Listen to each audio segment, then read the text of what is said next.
இன்னைக்கு நம்ம புளி சாதம் பார்க்கலாமா?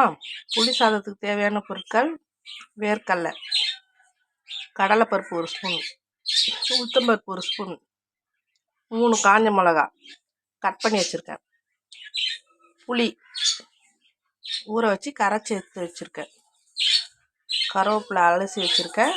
செய்முறை பார்க்கலாம்.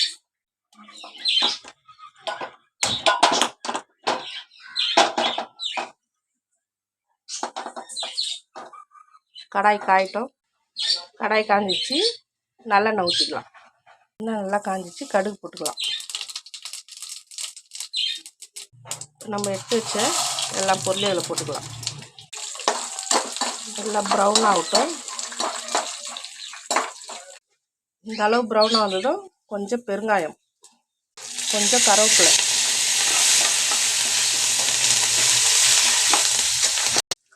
மஞ்சள்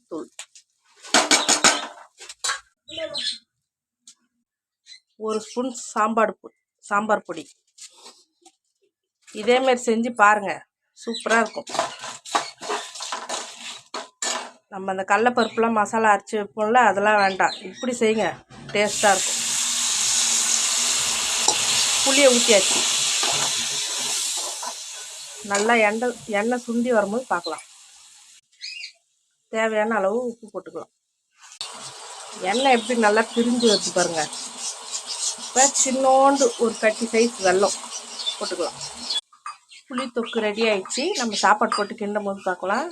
நான் காஷ்மீர் மிளகாய் போட்டிருக்கேன். நீங்கள் சாதா மிளகாய் வந்தால் 2 போட்டுக்குங்க, ரொம்ப காரமாக இருக்கும். இது காரம் இருக்காது, அதனால் நான் 3 கட் பண்ணி போட்டிருக்கேன். நீங்கள் 2ஆக கட் பண்ணி போடுங்க, போதும்.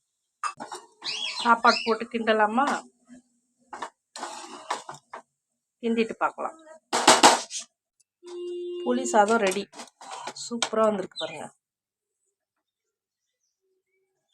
இதேமாரி ட்ரை பண்ணி பாருங்கள், சூப்பராக இருக்கும்.